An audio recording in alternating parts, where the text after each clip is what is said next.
Hello and welcome into another episode of Locked On Wolves. Today on the show, recapping some of the conversation with Howard Beck on Friday, especially related to Karl-Anthony Towns and the idea that he may be traded this offseason. We'll unpack some of Beck's comments about Towns' potential trade, Naz Reid, his unrestricted free agency, and more. It's upcoming on the show. Welcome in. You are Locked On Wolves.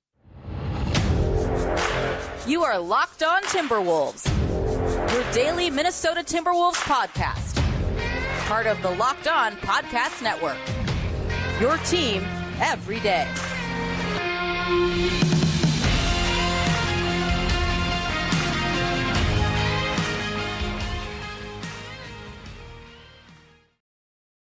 Welcome to the Locked On Wolves podcast, part of the Locked On Podcast Network, your team every day. My name is Ben Beecken. I am the host of Locked On Wolves. Today's episode is brought to us by our friends at PrizePicks.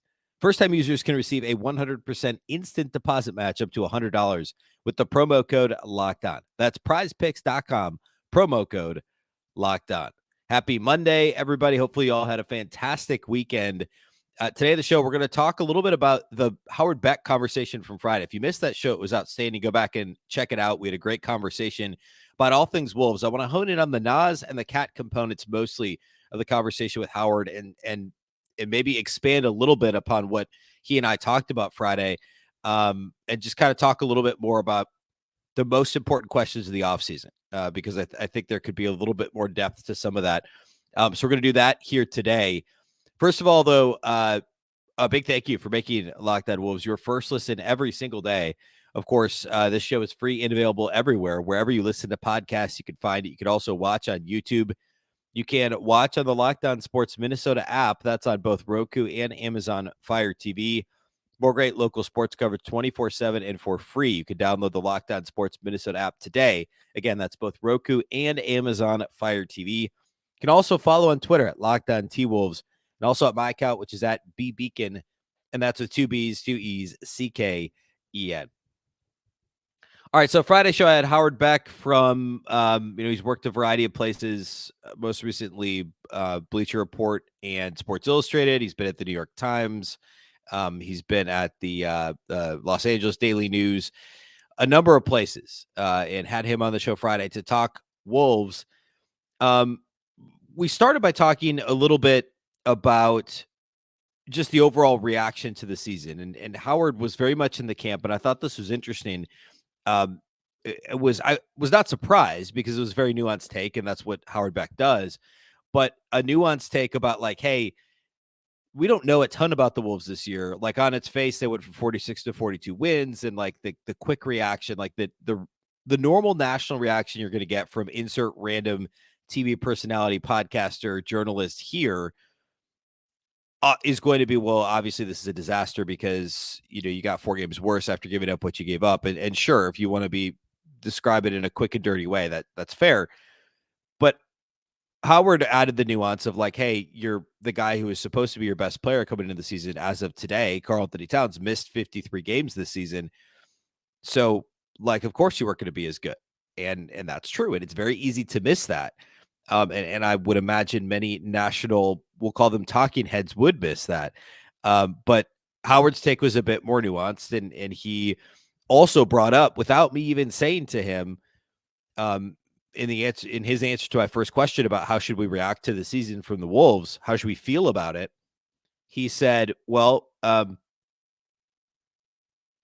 we'll see whether or not, a certain player is a part. I forget exactly how he said it, but basically we'll see it, whether or not a certain player is part of the future plans anyway, but we'll get back to that or something like that. And we did. We went back to the Karl-Anthony Towns conversation. That's what I want to spend a good chunk of today on, is acknowledging that, first of all, this team was a lot worse than they were not a lot worse than they were the prior season because Towns missed so much time. And then you had the word Howard used that I thought was so perfect is choppy, such a choppy season of starts, fits and starts of, Rudy being semi-unavailable in the preseason because of Eurobasket, Towns getting sick. You play 21 games together, you're 10-11, Towns gets hurt, and then now he's gone, and then just choppy is the best way to describe it. Now, sitting here and evaluating, like, it's tough. because with the Towns contract situation, like obviously he's already signed that Supermax extension. We didn't talk much about his contract other than I think maybe mentioning that Jade McDaniels and Anthony Edwards are going to get their extensions here soon. But the Towns contract itself actually ramps up from $36 million this next season, and then the Supermax kicks in like in earnest in 24-25. It goes up to like $50 million, which makes the salary matching for a team acquiring Karl-Anthony Towns that much more complicated. So that means that this summer is actually a little bit easier to trade Towns. Now you could argue they're trading, not selling low, because and Beck said this on Friday, Karl-Anthony Towns is going to command a lot on the trade market. He's a 3-time All-Star, a couple-time All-NBA player, greatest shooting big man of all time, as Kat would tell you. Like, he's going to get a lot. And he was hurt a bunch this season. And statistically, we talked about this last week in his season review. I think it was on Tuesday last week. Statistically, it was a bad year for Kat. It was the worst season since his rookie year in almost every category: rebounding, shooting, etc. But what if things don't go to plan this year? What if he's mostly healthy and the numbers don't bounce back in a big way? Or what if he gets hurt again? Right? Like, obviously, there's a ton of risk in just waiting another 12 months. Maybe his trade value goes down slightly. He's a year older, and his salary jumps from $36 million to $50 million. So that, to me, is maybe the most compelling case to take a swing this summer in trading Towns, especially in a draft that's so deep.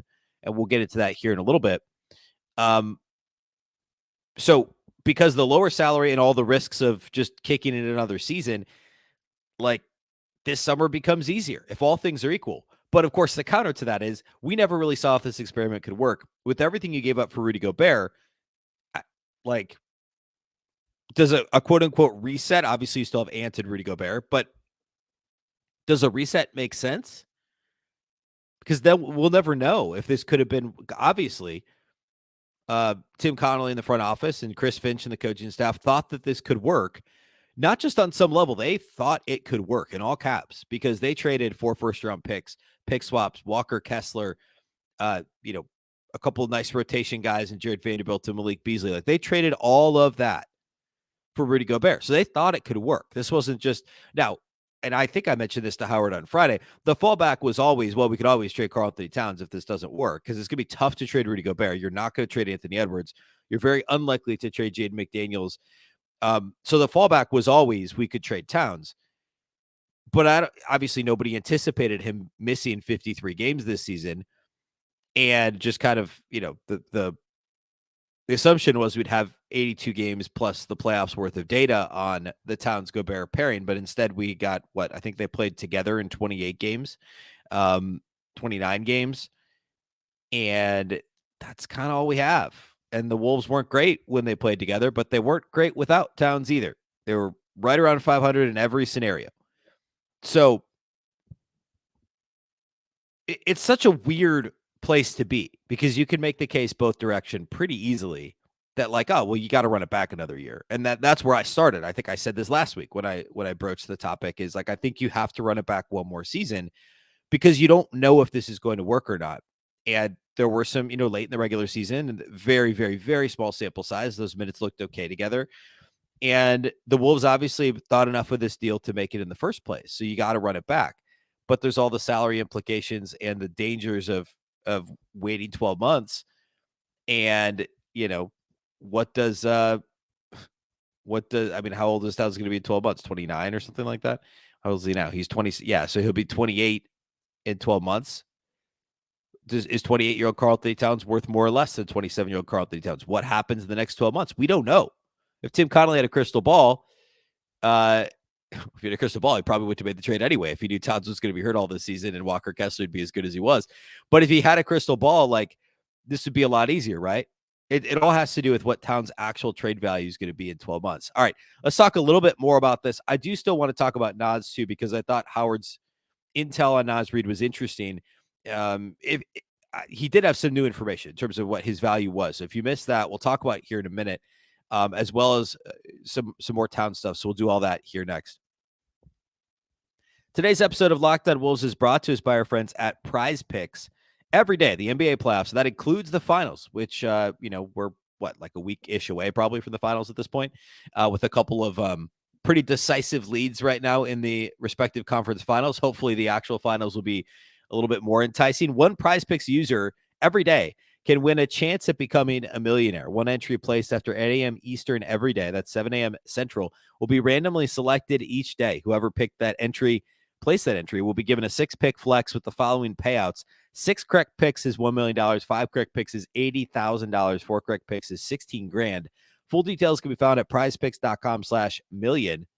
You must opt in at that link to be eligible for the $1 million entry. That's prizepicks.com/million. Once you opt in, all you have to do is play the game like normal. You could be the lucky winner. If you're not familiar with PrizePicks, it's really easy to use.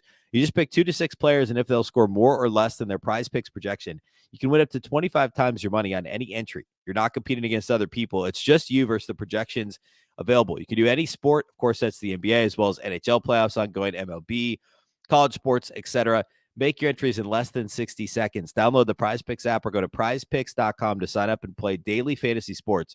First-time users can receive a 100% instant deposit match up to $100 with the promo code LOCKEDON. If you deposit $100, PrizePicks will give you $100. If you deposit $50, they'll give you $50. Don't forget to enter the promo code LOCKEDON at sign-up for an instant deposit match up to $100.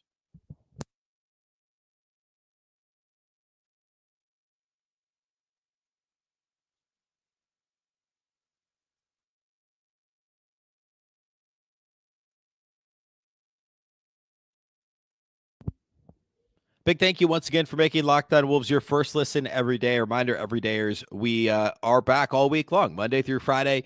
Lots more offseason to unpack here this week. So be sure to tune back in every single day this week. And again, a big thank you for those of you that do just that. All right, continuing the Karl-Anthony Towns conversation.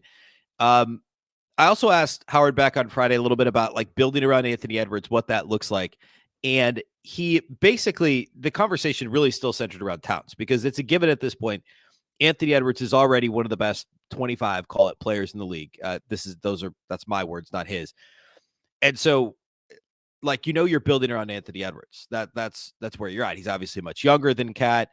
And you're going to make your decisions moving forward with Ant in mind, which, side note, it's pretty interesting because I've talked a lot on the show about how the issues this year were more with Rudy and Ant together than it was with Kat and Rudy together, because Kat and Rudy, I thought, showed some serious chemistry. Now, the numbers, of course, are still not great with the two of them, but they at least showed some a bit more chemistry on the offensive end of the floor. And Ant had effectively 82 games, however 79 games, whatever he played, to figure it out with Rudy, and it never clicked. In exit interviews, they both talked about how they're going to get together this offseason in France, and they're going to work together on pick and roll game and where Rudy likes the ball passed to him, etc. But Ant's got to actually put it into practice in games, and obviously he was 21 years old all season, so there's a lot of growth that can still happen there. I just think it's interesting because those are the two you're quote unquote stuck with. Obviously, you want to be stuck with Ant, and Rudy's still a good player, but you've got him now for the next 3 years or whatever. So you got to figure it out. But at any rate, moving forward, every decision has to be made with Ant in mind. And Howard basically agreed with the premise that, like, hey, now's the opportunity to flip Towns for, how many of those 4 picks that you just set out, or I guess 5 picks, 6 picks, if you include the swaps, all that stuff last year, how many of that could you recoup in a Towns trade? Now, I don't think Towns fetches 4 picks, which is kind of crazy because another side note, 12 months ago, I would have told you, like, hey, of course Towns is worth more than Rudy Gobert in the open market. Well, I'd be surprised if Towns got as much back as Rudy fetched from the Timberwolves, which says a little bit about how things have shifted. Towns' likely trade value, and then also potentially a bit of an overpay for the Wolves and Rudy last summer. But anyway, there's a lot of possibilities out there related to Towns. Howard said on Friday he thought the Wolves would get a ton for Karl-Anthony Towns, and he didn't really give specifics, but thought they could get back a number of their picks, and we talked a little bit about that. And I think that's true. I think as Wolves fans, we saw this season, and we saw Towns only play in 29 games, and we saw Towns struggle a little bit when he was on the floor, even pre-injury, trying to figure out that new fit with the new look roster. Towns still has a ton of trade value. I had a buddy send me a trade proposal on Sunday for Towns, that he had the Wolves basically only getting back like a pick and obviously some players too. We'll talk more about that actually in a little bit because I didn't mind the premise of the trade. So I will talk more about it. And there was like only a pick involved. And I was like, I mean, Cat's going to get more than a first round pick back. I mean, we're talking about a multi-time All-NBA guy in the middle of the prime of his career, 28 years old.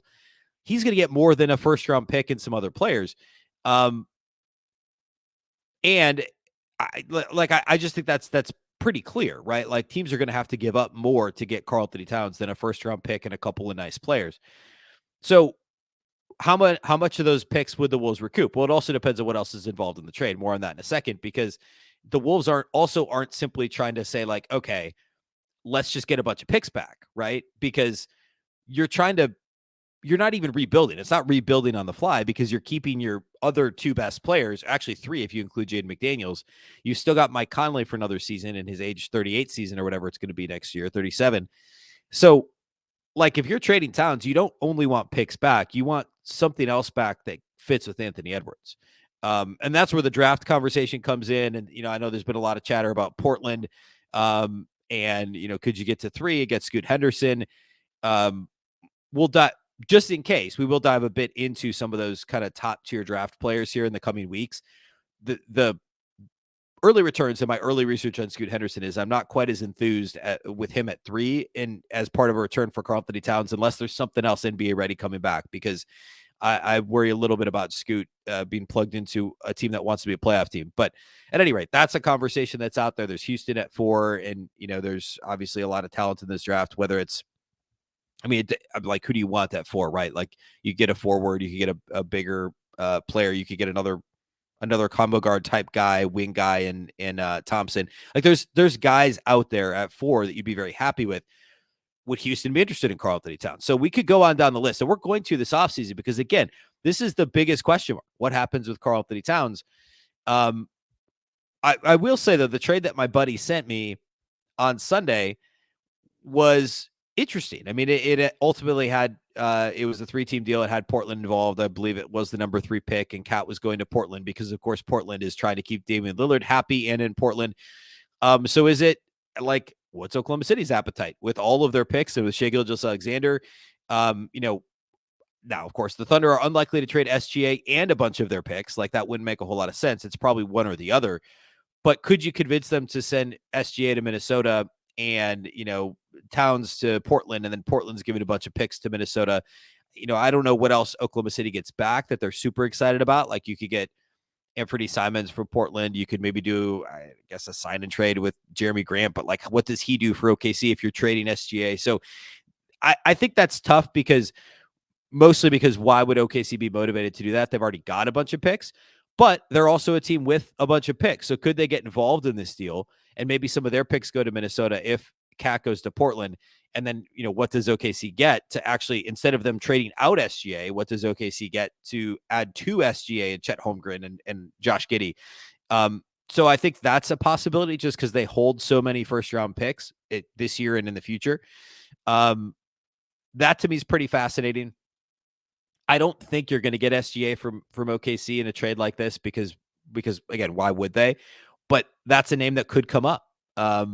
So there's so many different directions that this could go, and it's going to be fascinating to watch. Again, I think the best next step here from a breaking this down perspective is what's available, who's available at 3, at 4, throughout the top 10 in the NBA draft this year, because 1 and 2 are very, very unlikely to be available in any sort of a trade. Who could be available, and how could they fit with not just the Wolves' entire roster, because there could be some serious turnover. We talked about, the bench guys, and whether it's Naz Reid, who we'll talk more about in a minute, Taurean Prince, guys that could be moving on, Jordan McLaughlin, Jalen Noel, like, all that's turning over. So it's really, how do they fit with Ant? How do they fit with Rudy? To a lesser extent, well, not to a lesser extent, Jaden McDaniels, and then to a lesser extent, Mike Conley. Those are the biggest questions if you're trading out Towns. So we can evaluate some of this incoming draft classes names here in the coming days and weeks. And I'm going to do that, basically do kind of mini draft profiles on all these guys, draft capsules, if you will. How could they fit with a Wolves team, with or without Karl-Anthony Towns? Now, I think Towns is far more likely to be traded than anybody else. on the Wolves roster in terms of bigger names. But So, I mean, I think that's what most of the focus of that will be. So we'll do that here very soon, coming days and weeks. Next, today on the show, though, I want to talk a little bit more about Naz Reid and the upcoming offseason related to Naz, what Howard Beck said about who's interested and at what price in Naz this offseason. We'll do that here next.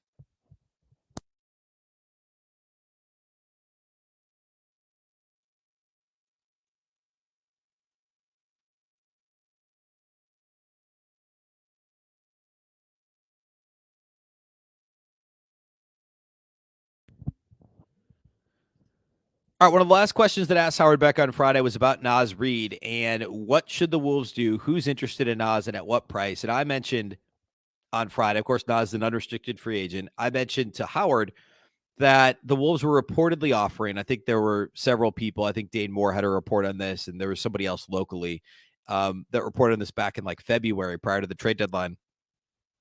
That, I mean, everybody knew the teams were interested in Naz Reid at the deadline to trade for him. I think it was Dane and somebody else that reported that the Wolves were trying to offer him like 4 years, call it 10 million, maybe 12 million a year. So somewhere between 40 and 48 million over 4 years. But Naz wanted at least 50 million over 4 years, which is, I mean, what? That's like 13-ish million. Am I doing that math right? Yeah, that's like more like 12 to 14 million a year instead of 10 to 12 a year. The Wolves weren't willing to do that at the time. And I said that was smart because you've already had a cajillion dollars, which is, of course, the actual number, between Towns and Gobert sunk into the big man, the front court, effectively the center position. Do you need that much? Does your fifth highest paid player also need to be their backup, who's at most going to play 20 minutes per game when he's healthy? Now, obviously, he was huge this year when Cat was out, and it was exciting to see him play briefly with a healthy team before he broke his wrist at the end of the season. But, the Wolves wanted to pay him 10 to 12. He wanted 12 to 14. Howard Beck said very definitively on Friday that he will get at least 15 million a year from somebody in the open market. Now, if it's that much, I think it's pretty unlikely that it's Minnesota.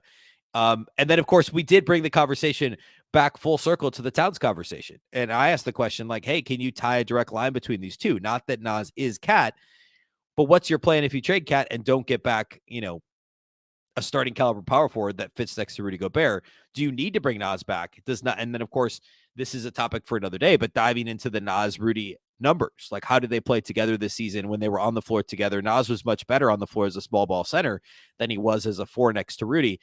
But like, does that make sense? Do you trade Cat, get a bunch of stuff back, and then re-sign Naz Reid with some of that, space you've created? It's a possibility. I think both Howard Beck and I were aligned that someone will give him a bunch of money, and it probably will be a team that is, maybe a fringe playoff team, somebody that's kind of stuck in what we call the murky middle and has a shot to break through, thinks Naz has a bunch of upside. And as I always like to say, all it takes is one. All it takes is one. I mean, like in the Rudy Gobert trade scenario, who were the Wolves bidding against? Who else was bidding on Rudy Gobert to the level that Minnesota is willing to go? All it takes is one to say, you know what? I think Naz Reid could be an all-star in the next 3 years. And so I'm going to pay him, $16.5 million a year, whatever it is. Somebody's probably going to do that. I'm still in the camp that it's unlikely he gets back to Minnesota. I think even in the event of a Towns trade, either it happens after Naz has already signed somewhere, or the Wolves take back somebody who's going to fill that role already anyway. Or perhaps you're getting back like the fourth pick and you think you're going to, if you're trading with Houston, you think you're going to draft a power forward anyway. Right. Like I think I'm starting to think it's unlikely Naz is back. And Howard was pretty definitive in saying he's going to get at least 15 million a year, which wasn't surprising, but it was interesting to hear how definitive he was about that. How confident he was that Naz was going to get paid that much money in the open market. He mentioned both the Denver Nuggets and Boston Celtics, of course, two teams in very different positions, but two teams still playing in their respective conference finals as teams that would have interest in Naz. When Howard did, as he called it, some poking around, asking about Naz, those were teams that are interested in him, that could see him as fits for what they're doing. Denver, of course, would love to plug him in next to Nikola Jokic. Now, those are also two teams that we heard mentioned as interested in Naz at the deadline. And if I recall correctly, they weren't offering much more than some second round picks, etc. And Naz is obviously worth more than that. So not surprising to hear those two team names, and Howard basically said this too, kind of validating in a sense that like, hey, Naz is really good because there's these really good teams that want him. And it also could further call into question the Wolves not trading him at the deadline. But again, I think teams are trying to call the Wolves bluff, and we're under, because Naz was going to be a free agent. Also, there's only so much you could get in return for him because he still was pretty unproven and is really in terms of a longer term, higher minutes load for a contending team. He hasn't done that yet. So for a team like Boston or Denver to pony up for him at the deadline, teams that were already in a really good position, was pretty unlikely. But now someone's going to sign him in the offseason. I tend to think, and Howard said as much, it's going to be a team that that has cash to spend, and Naz is going to prioritize, and I completely get this. This isn't good or bad. He's likely to prioritize getting more dollars on the contract than he would, winning necessarily on the next contract. Because, of course, wherever you're going, you think you're going to win. But all that to say, I don't think he's going to take less money to go to Boston, who's about to get swept in the Eastern Conference Finals, than he would take to go to, like, not here, but like Portland or wherever that like it's a team that has some work to do to get to the playoffs. Similar situation to Minnesota, but he gets paid a lot more money. Impossible to know yet what he's going to do, but I think it's more likely that he does the latter and ends up getting paid and going to not a non-contending team, but a team that has some work to do. So the Naz thing to me was interesting because of how definitive Howard was that, like, hey, he is going to have interest and he will make a bunch of money. So that's kind of where I'm at after the conversation with Howard Beck. Was I'm leaning more into that. I think it's more likely Cat's traded. I think it's less likely Naz is back. It doesn't answer any of the other questions about the rest of the roster construction. And I like literally still the possibilities for this offseason are anywhere from the Wolves barely do anything because they don't have cap space. And they do have, a bunch of their main guys are under contract for at least another season. Extensions due to Jaden and Ant. Or they could do a bunch of stuff. They could trade Cat. They could trade into the draft. They could, overturn the Torian Prince, Jalen Noel, Jordan McLaughlin roles, Naz Reid roles. He could be gone. Like there's so many different directions that this offseason could go. And last offseason, the Rudy Gobert trade came out of the blue too. So it's fascinating. The NBA offseason is always one of the best, soap operas, I guess, in the best dramas in all of sports is just strictly the NBA offseason. And we're very close to it actually being offseason time. And again, we'll talk a lot more about the draft here moving forward as well. And actually, we'll probably get to that this week too. So that's all we got for you today. A big thank you once again for making Locked On Wolves your first listen every single day. Of course, this show is free and available everywhere, including YouTube, as well as all of your favorite audio platforms. You can also watch on Locked On Sports Minnesota. That's the app on both Roku and Amazon Fire TV. You can follow on Twitter at Locked On T-Wolves and also at Beecken with 2 B's, 2 E's, C-K-E-N. A reminder, every single day this week, every day, Monday through Friday, all the way through July, we will be daily. So plenty to talk about as we head into draft season. Of course, Locked On Wolves podcast is part of the Locked On Podcast Network. Remember, the Locked On Network is your local experts on all the biggest stories. Once again, I'm Ben Beecken. This is the Locked On Wolves podcast, and we'll catch you next time.